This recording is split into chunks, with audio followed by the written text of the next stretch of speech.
Okay, so first is walkouts.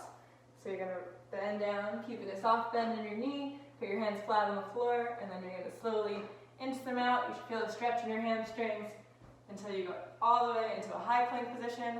Hold for a couple seconds, let your core activate, and then you're gonna push back up to standing.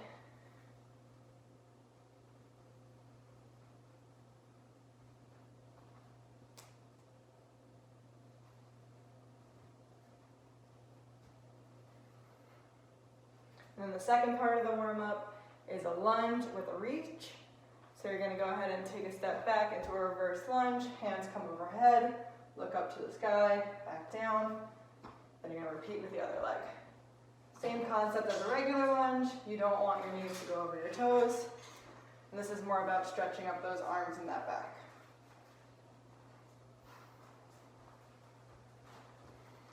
For our first circuit, we're on the ground. Starting with clamshells, so hips stacked over each other, knees together, feet together. Keeping your hips here, not letting them roll, and keeping your feet together, you're going to separate your knees. What I don't want to see is that rolling back, that you want your hips to stay nice and stacked.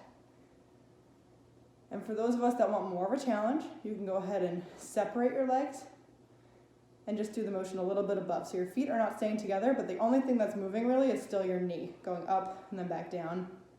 You should feel this on the side of your hip here. Next, we're moving into single leg bridges. So you want one leg up. You want this thigh to stay in line with this other thigh. Squeeze your glutes, lift up your hips. Make sure you're feeling it more in your glutes than in your back. And then you would switch sides.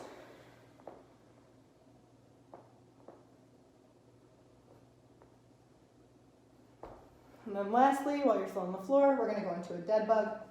Both legs up, both arms up. Press that low back into the ground. Keep your core engaged, like you're pulling your belly button away from your pantsuit. Then you're going to extend opposite arm, opposite leg. Should be very hard to engage your core as you get to the bottom here, and that's where the work is happening. If you find yourself arching your back, there are several ways to modify this. You can first just keep your arms still and just do your legs.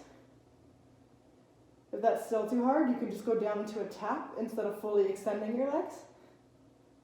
And if that's still hard, or if you have back pain with any of these, you can keep your feet on the floor and alternate marching. Just make sure that core is staying engaged and your back is staying flat into the ground. So for the second circuit, we're going into some RDLs to start. So that's, if I go sideways, you're going to go straight down. One leg goes back, touch the floor, come back up. You're going to do 30 seconds on one side, and then for the second 30 seconds, you're going to go ahead and do the other side. You want a soft bend in your knee. You want to keep your balance and keep your back flat so that when you get to the bottom, you're parallel, like you're making a T to the floor. You should feel this in your hamstrings.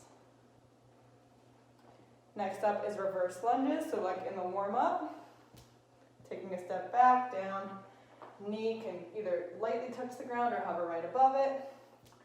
Knee of the front knee should stay straight, stacked over your ankle, over your foot. Knee should not be going over toes. You should feel this in your quads and your glutes.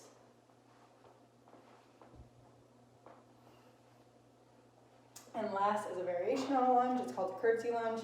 So instead of going straight back like in your reverse lunge there, you're going to take a step and wrap it around, so you're kind of diagonal. You should feel this one more on the side of your hips, but same concepts apply.